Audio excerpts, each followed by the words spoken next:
আমাদের হচ্ছে মেথি ম্যাশটা সেবন করছেন, সেবন করার আগে আপনার কি কি সমস্যা ছিল সেটা যদি আমাদেরকে একটু বলতেন। জি, আমার আসলে আমি বাইরে থাকি তো অনেক সময়, তো বাইরে অনেক ভাজা পোড়া খাওয়া পড়ে, তো এর কারণে আমার রাতে বুকে ব্যথা ছিল বা সারাদিন বুকে ব্যথা করতো, জি জি। বা রাতে ঘুম কম হতো, সারাক্ষণ পেটটা ভরা ভরা লাগতো।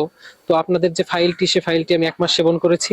1 মাস সেবন করার পরে তো আমার যথেষ্ট উন্নতি হয়েছে। আমি এখন বাইরের খাবার অনেকটাই খেতে পারি, এবং আমার বাথরুম থেকে শুরু করে রাতের ঘুম এবং যে ক্ষুধা পাওয়ার যে সেটা আমার আগের মতো স্বাভাবিক হয়ে গিয়েছে আর কি।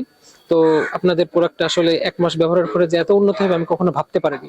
আপনি হচ্ছে আমাদের মেথি ম্যাশটা যে সেবন করছেন, মেথি ম্যাশ সেবনের ফলে তো আপনার অনেক উন্নতি হয়েছে, এখন তো আপনি স্বাভাবিক জীবনে ফিরেছেন। হ্যাঁ, আপনার অনুভূতিটা কি? হ্যাঁ, অবশ্যই আমি অনেক ডাক্তার দেখিয়েছি, আমি অনেক গ্যাস্ট্রিকের ওষুধ খেয়েছি, কিন্তু কত বছর ধরে ডাক্তার দেখিয়েছেন? আমি 2-3 বছর ডাক্তার দেখিয়েছি। তো হঠাৎ করে একদিন আপনাদের একটা আমার সামনে আসে, আমার ওয়ালে আসে ফেসবুকে। তো সেখান থেকে আমি অনেক অ্যাডই আসে। তো আমি সাহস করে অর্ডার করিনি অনেকগুলো, কিন্তু আপনাদেরটা কোইন্সিডেন্সলি আমি অর্ডার করেছিলাম। করে আলহামদুলিল্লাহ আমি এখন অনেক ভালো আছি আপনাদের প্রোডাক্টটি সেবন করে।